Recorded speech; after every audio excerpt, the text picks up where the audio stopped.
Let's hear it for House of Hamill.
We figured it out a couple weeks ago that it's Saline, so we've been practicing, guys. I say Saline at least 50% of the time, but I promise that's the only time I'll say it on stage. We are really excited to be here. We've played in Michigan a lot over the last couple years. We've been kind of all over the place. Yeah. We've played in Ann Arbor, we've played in Traverse City, Grand Rapids. Went all the way to the UP looking for moose, and we found one. I'm not sure if that was probably for the moose and not for the UP, right? Are we anti-UP? They told us in the UP that you guys are called trolls because you live under the bridge, and we called a room full of people at the Ark trolls, and none of them seemed to be in on the joke. No. And it got real awkward for a little while. I'm glad you guys are aware. Okay, all right. Well, you were there and you're here now, so you're either enjoying yourself or you're here to kick our asses. Either way, it's fine. Well, we played in Chicago last night at a festival there, and we're going back to play there again tomorrow night. So we're kind of just fly-by-night here in Saline. Crazy. We're stoked to be here, though. We're going to do an Irish song for you now. This is called Madam I'm a Darling.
mama, darling, a tide rotate. Madam, mama, darling, a tide roll to the roll. Madam, mama, darling, a tide rotate. Have you ever heard of cups and saucers, rattling in an old tin can? Have you ever heard of a fair young maiden married to an ugly gray old man? Madam, mama, darling, a tide roll to the roll. Madam, mama, darling, a tide rotate. Madam, mama, darling, a tide roll to the roll. Madam, mama, darling, a tide rotate. Although it is a lovely color, till it gets to second dip, that's what it's like with an all-man coat, and you never know when you're getting your fit. Madam, mama, darling, a tie roll to the roll. Madam, mama, darling, a tie rotate. Madam, mama, darling, a tie roll to the roll. Madam, mama, darling, a tie rotate.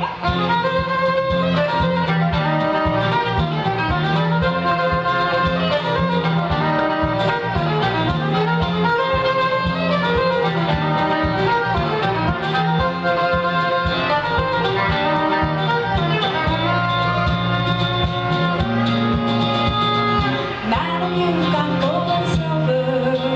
Madam, you've got tracts of land. Madam, you've got ships in the ocean. All you need is a fine young man.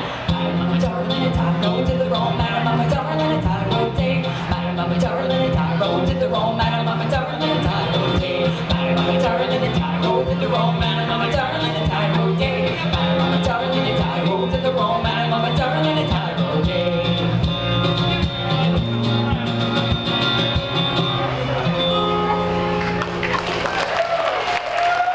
Thank you so much.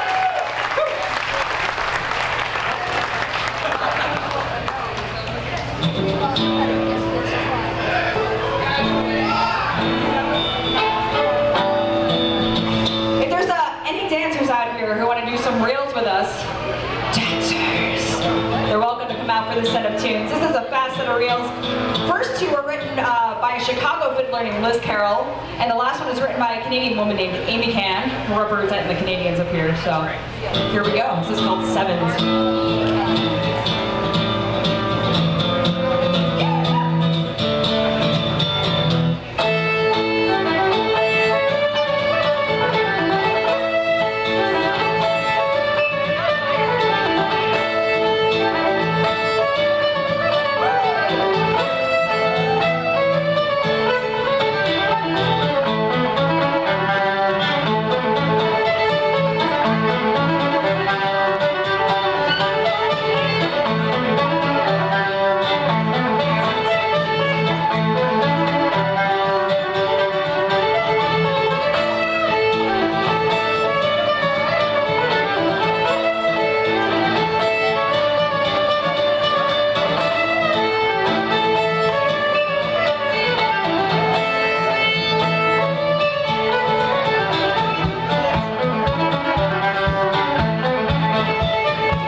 monitor is kind of coming and going. Yeah, they're kind of all fading in and out, just so you know. Some pops happening. Just like, thank you. So when we were up at the UP, I told you we saw a moose, guys.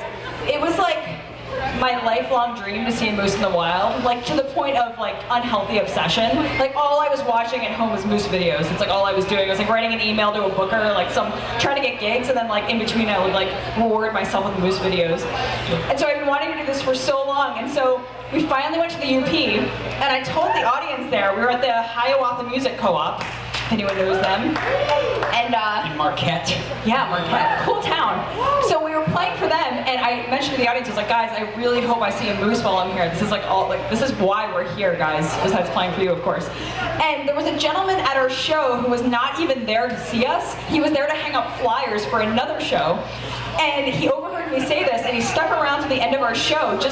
He came up to us like all shady. Yeah, he was all shady. He just comes up and he's like, so, you guys want to see a moose? Yeah, he was like over the shoulder. It was like, He's like looking around, he's like, well, I don't want to make promises I can't keep, but I might not find you an actual moose, but I can get you moose tracks, and I can get you moose droppings. And we're like, cool, we have a moose droppings guy. It's like the black Never market had one of those. for Yeah, moose. black moose market. So he's like, well, here's my number, like text me tomorrow if you guys want to go like on a moose expedition. And we're like, okay, maybe.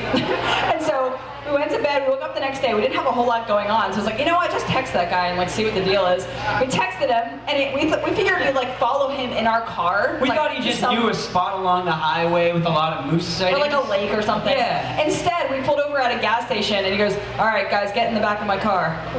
And we kind of looked at each other, and like every stranger danger alert is going off in It's our like heads. the beginning of every after-school special Yeah. you've ever seen. And instead of being Or cautious, like an episode of 48 Hours, like that's when the narrator's voice would cut in. oh, I love that show so much. Yeah. And we didn't have any cell phone reception, so it was like, this is the last known location of Brian and Rose if something goes wrong. And so instead of like being cautious, we were just like, okay. We just like got in his car. And we went out miles and miles with this guy. He owned property. We went out way into the wilderness. And finally we got to some remote spot. We weren't on like a road anymore. We were on this like dirt path. And he pulls over, and he gave us some boots because there was still snow up to our knees. This was like back in This May. is as far as the car will go. We've still got a couple hours hike. It's like, Yeah. jeez. Yeah, this is a thing now. So we go Oh around. yeah, the best, yeah. He opens the back of the car, and over his shoulder, the only things we can see in the trunk of his car, no joke, a pickaxe and a shovel. Could not believe it. We're like, Kind of no exchanging way. glances, and then he gets a backpack out, throws the backpack over his shoulder, and he's like, all right, let's go. And he just heads off into the bush, and we were like, either we follow this guy or we steal his car. These are the Yeah, only two I don't know what's options. happening, yeah. So we follow this guy. This is like hours of trekking through, like, we're trying to stay on top of the snow, but we keep falling in. It's like it's a journey. And we crossed like a beaver dam. Like, guys, we like went on like a trek. And we heard some like splashing. And so we were at this lake, this beaver dam lake. And we looked across the lake, and for half a second, I saw a moose jump out of the lake and run into the woods.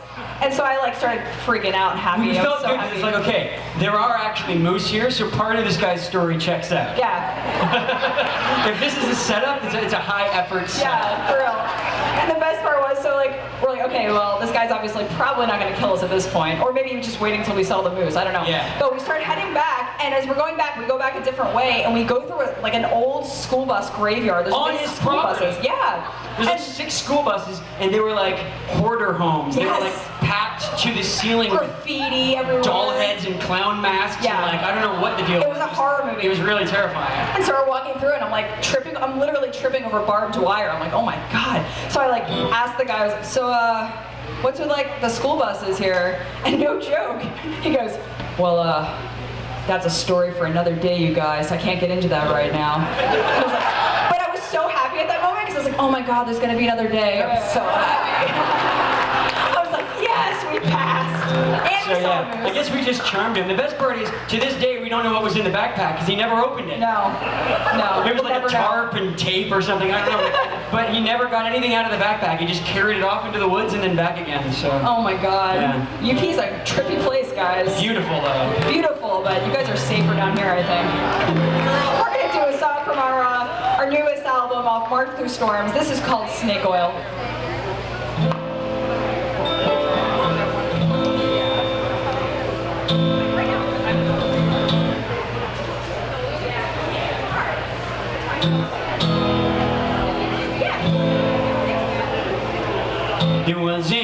rich man who walked on water, who ran the seas from here to India. They set him free like from silent winter, and he could turn lead into gold. In the village, he sold his potions to cure disease and fight hysteria. We believe what he was selling would be the answer to all of our prayers. Down of our prayers, he will answer our prayers.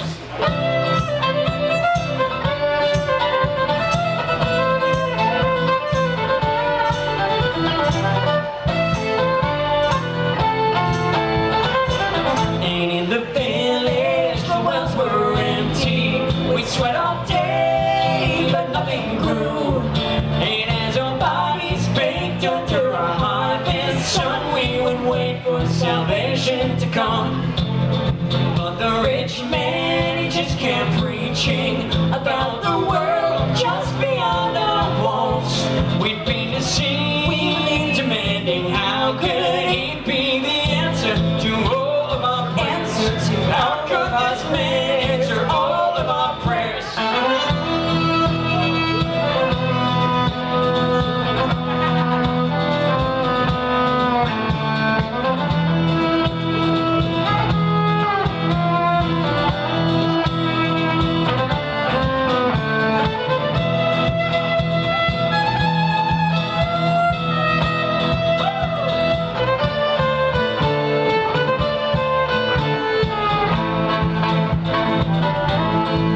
By the August, the crop was wasted, and so we seized our destiny.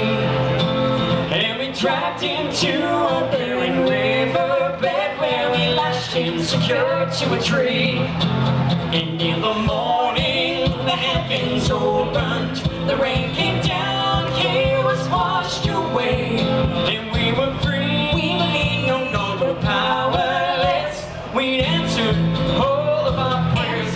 We found the answer to all of our prayers, and all of our answer to all of our prayers.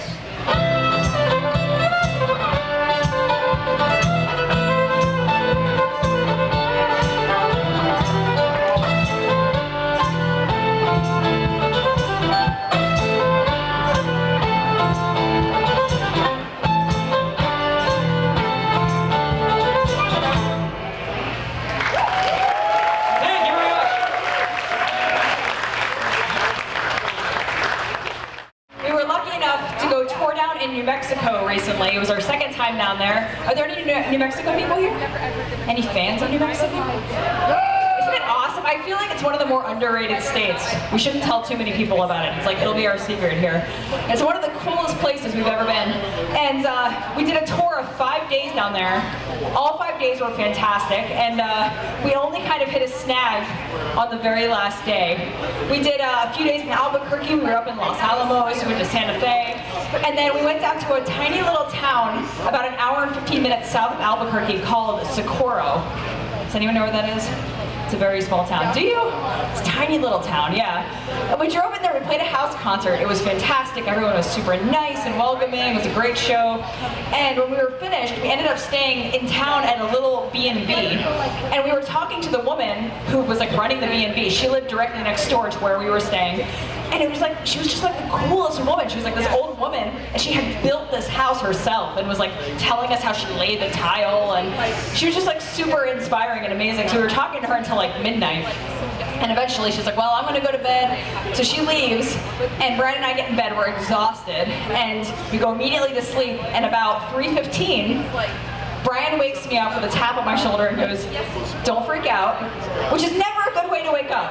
It's like, you know when your like parents or your kids text you and it's like, call me. It's like, what's up? It's like, no, we have to talk in person. It's like, why are you doing this to me? Just tell me what's wrong.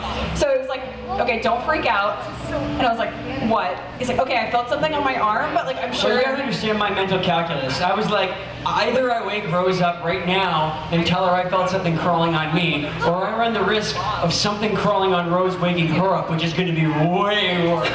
So I was like, all right, whatever. It's probably a moth. It's fine. And then at that, I like leaned over to get my phone on the nightstand to get the flashlight. And at that exact second, I felt something on my leg. And I was like, oh my God, okay. All right, it's fine. It's probably just like moths, ants, whatever. So I grab my phone and I look under the bed and there is a giant cockroach walking up my leg. Guys, this is like my worst nightmare. I'm not a bug person. So, And you know what's scarier than a cockroach in your leg at 3 in the morning?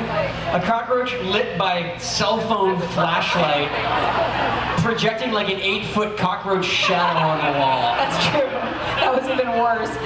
So we handled it like total adults. She stood on one leg and shrieked. Yeah. Like I'd never heard her shriek before in my Yeah, life. I kicked all the covers off, and I kicked the cockroach, so we couldn't find him. He crawled under the bed at some point. So I'm standing on a chair in the corner like a flamingo going, find it right now, find it. So Kill it with fire. yeah. So Brian's like looking under the bed. He can't. So he's looking under the bed, and on the wall behind him, I see it going up the wall. And I'm just And then I see it under the bed and we realize there's 2 of them. yeah. And so Which means there's 100 of them, right? Like there's no way there's just 2. and at that moment, I was like, so I'm gonna go sleep in the car. You do you. Whatever you want to do is fine. I'm leaving forever. And so I grabbed some clothing and I went out. We had a rental car and I like opened the rental car. It makes that little beep beep sound. And the woman who was like sleeping next door was sitting out in her car, which is parked directly next to our car. In pitch black at Yes. 3 o'clock in the morning, we just hear this quavering voice go, "Is everything okay?" And we were like, ah! It was just like, yeah, everything's fine. We just we forgot something in our car. Yeah, so Rose grabbed her pedal board, and the 2 of us went back inside. With So my- this poor old woman sitting in her car, turns out she had a paper route at like 93. Yeah. So she was just waiting for the right time to start delivering her papers. But as far as she knows, we just came out in the middle of the night together at 3 o'clock in the morning to retrieve a pedal board covered in guitar pedals and go back inside the house. We like to practice in the middle of the night. We did So- not perform well under pressure at that. No. So we went back inside, and she had like a leather couch in the living room. Brian sat on the couch, and I sat on Brian, not touching anything. I was like literally like this. I was like, I'm not putting my feet down. Like we're gonna live here. So we turned on the TV to see if anything was on, and like I swear there's like a cruel joke being played on us. It was a Full House marathon. So we're like, well, we're in it now. I guess we're Yeah. gonna watch some good family morals. So we're It, just it like. seems somehow appropriate. Huh? Yeah, so we're just like watching this Full House marathon, waiting for it to get light and for her to leave so we can like get out of there as fast as possible. Although, believe it or not, the episode of Full House that we were watching, what's her name, the actress? Lori Loughlin. You know the whole college admissions thing with Lori Loughlin? The episode we were watching, Lori Loughlin and Uncle Jesse were conspiring to lie on the application to get their sons into a preschool. Yeah, they're twins. They're like, well, they speak 3 languages. blah, Yeah, blah, they're blah. like, yeah, they're fluent in 4 languages, Yeah. like writing all this stuff, and then they have this coming of conscience near the end of it where they're sitting together and like, it's not fair to put our thumb on the scale this way. Our boys are gonna turn out fine, whatever school they get into. I was like, are you hearing yourself? It's so amazing. This That's did the- not age well. That's the only saving That grace of episode is night. gonna be on a loop in her cell for like 20 years. It's gonna be amazing. Oh, so good. That was the only saving grace of that night. Oh Yeah. my God. But no, seriously, you should go to New Mexico. It's like a really cool place. Beautiful place. Just watch your feet.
for you now. And have you guys heard of the child ballads before?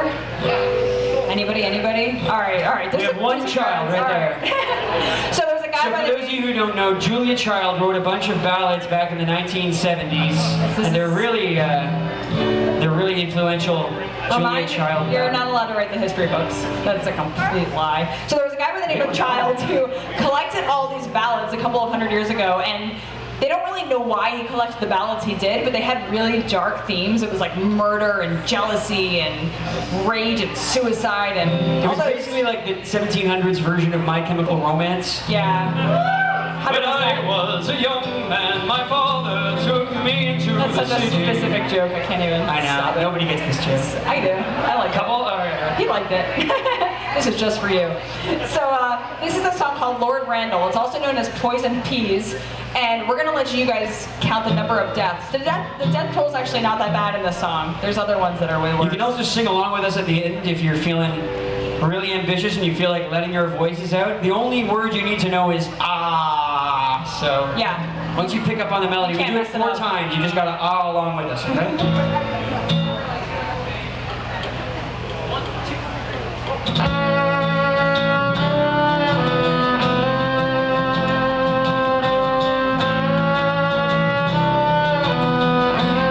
Oh, where have you been? Lord Randall, my only son. Oh, where have you been? Lord Randall, my darling one. I've been to see my love. Oh, mother, make my bed soon, for I'm sick to my heart, and I need to lie down. What did she give you? Lord Randall, my only son. What did she give you? Lord Randall, my darling one. She gave me wine so sweet. Oh, mother, make my bed soon, for I'm sick to my heart, and I need to lie down. Throw back the curtains, let all the light in. Watch as it fades from day to night. Sing me, sing now as my spirit flies. Oh, mother, don't cry. And what of your hounds? Lord Randall, my only son. And what of your hounds? Lord Randall, my darling one. They died before my eyes. Oh, mother, make my bed soon, for I'm sick to my heart, and I need to lie down. Throw back the curtains, let all the light in. Watch as they fade from day to night. Sing me, sing now as my spirit flies. Oh, mother, don't cry.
for us. We've only done it a few times, and it's called cat bacon.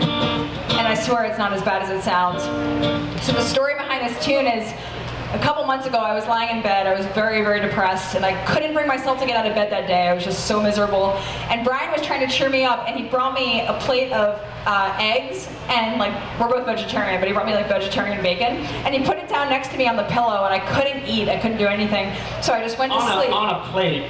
Yeah, on a plate, not on a pillow. Stress that. Yeah. So I fell asleep, and then when I woke up, my cat had jumped up on the bed next to me and was like licking all of the salt off the vegetarian bacon, like all of it. He was just like licking the eggs and bacon for like probably 10 minutes. I was just like laying there watching him. I was like, all right, whatever, I'm not gonna eat it.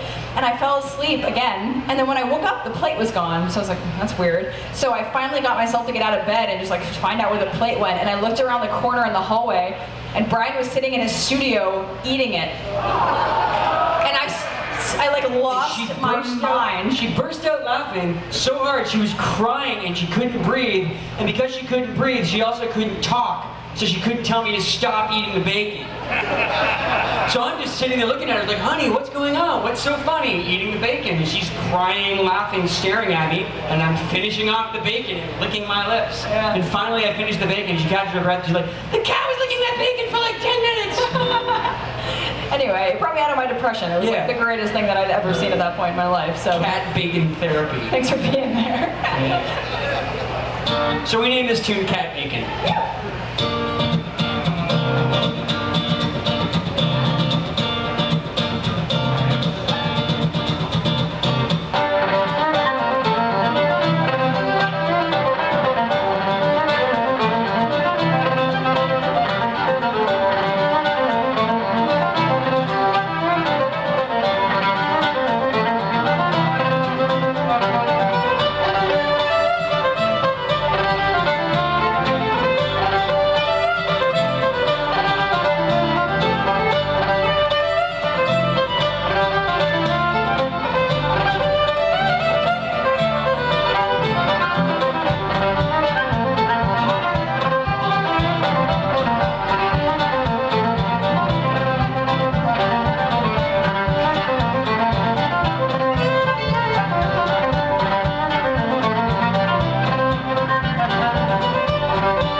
Here's another song from the Scottish folks who are here. This is written by a songwriter named Doogie McLean. Do you guys know Doogie McLean? All right.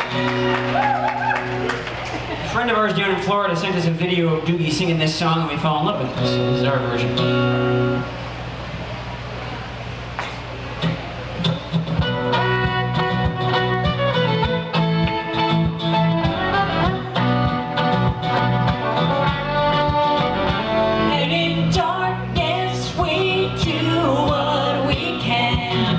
In daylight, we're oblivion. Our hearts so raw and clear are turning away from here. On the water we have walked like the fearless child. What was fastened we've unlocked, revealing wondrous wild. And in search of confirmation, we have jumped into the fire and scrambled with our burning feet through uncontrolled desire. And in darkness we do what we can. In daylight we're oblivion. Our hearts so raw and clear are turning away from here.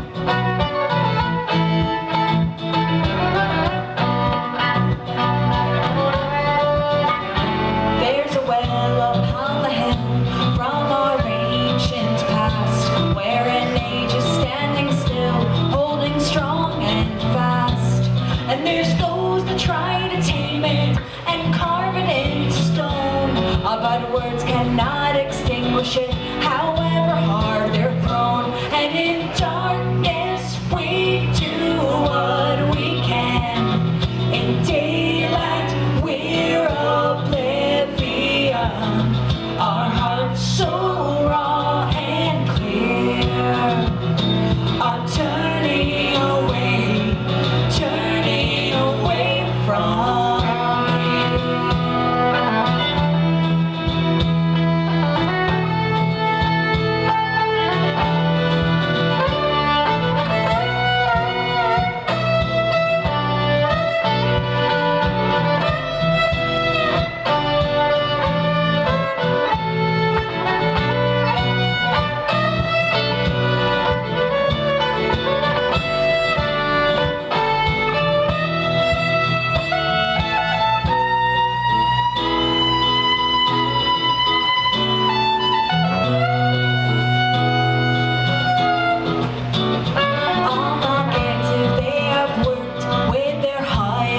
Dreams by Kilcrennan they have nourished in the mountain streams, and in searching for acceptance they had given it away. Only the children of their children know the price they had to pay.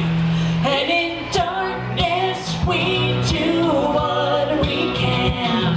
In daylight we're oblivion.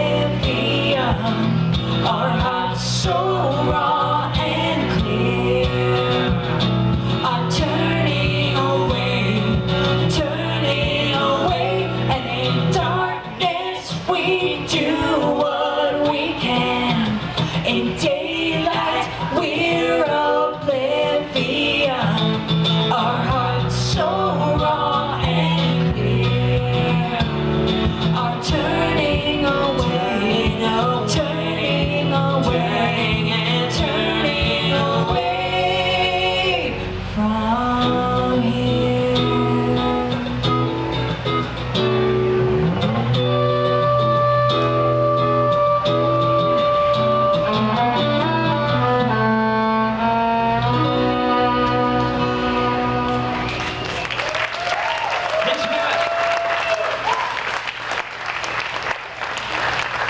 Thank you so much. We're going to do a really short version of a slow air up here and then go into a couple of reels for you. The second one, which we wrote for one of our Kickstarter backers. So here we go.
first fiddle.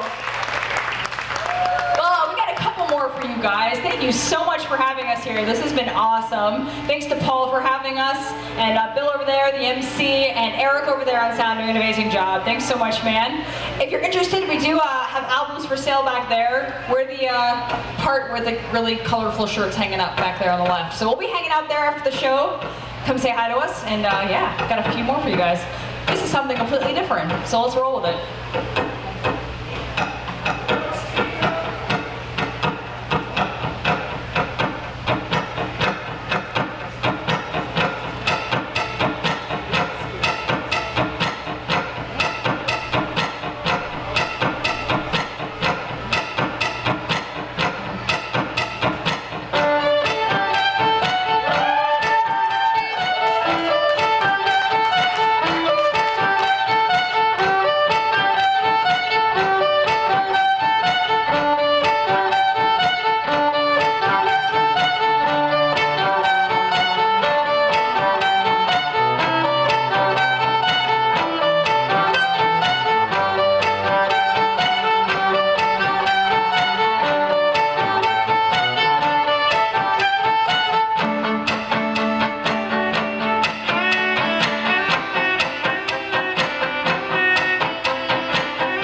Sweet Child Oh My. Yeah, it's one of our favorites. Thank you guys so much for hanging out with us. Of course, there's tons of great music coming up, and I believe the grand finale, so we'll be sticking around for that. We're House of Hamill from Philly, and we're going to leave you with one more from our latest album. This is a song written by Ed Pickford. It's called Pound a Week Rise. Thank you so much. Thanks, guys.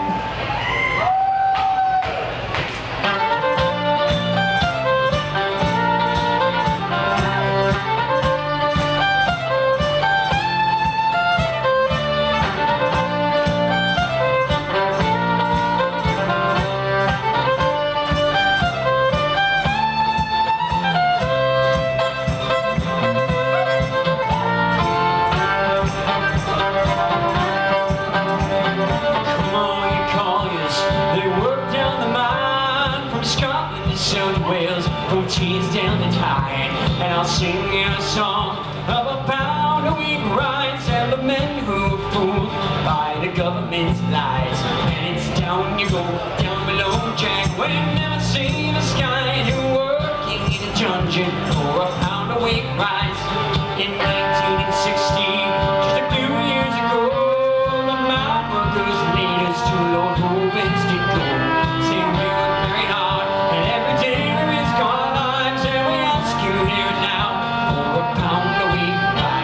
It's down you go, down below, Jack, when you never see the sky, and you're working in a dungeon for a pound a week rise.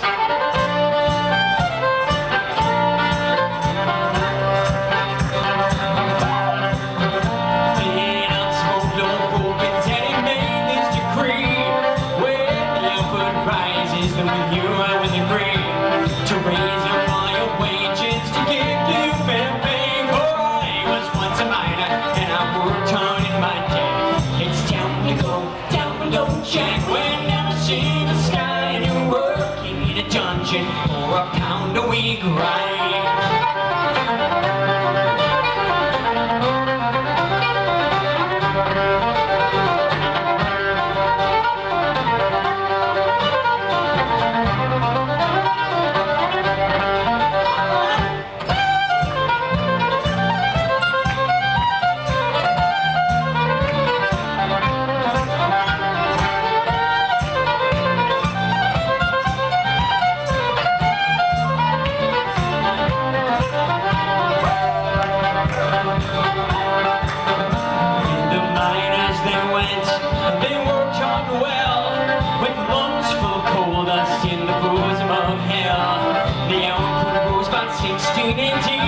And more, and when 2 years had come and gone, the pools above the school, the miners they went to get their upward rise, to ask Lord Rubens for his pound a week rise.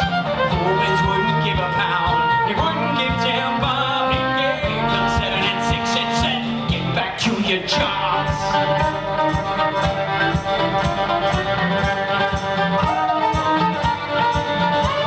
So come on, guys, take heed what I'll say. And don't believe a cohort when they say you'll get fair pay. 'Cause they'll tell you to work hard just to make the upward rise. You'll get pie in the sky instead of a 1 pound rise. And it's down you go, down below, Jack, when you never see the sky, and you're working in a dungeon for a pound a week rise. And it's down you go, down below, Jack, when you never see the sky, and you're working in a dungeon for a pound a week rise.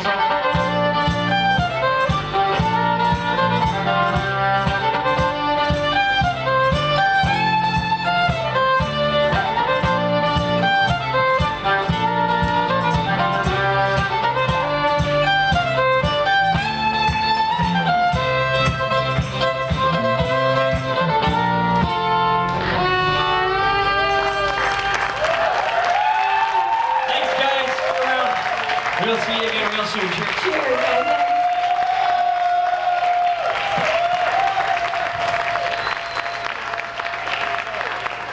Come on, let's hear it for House of Hamill.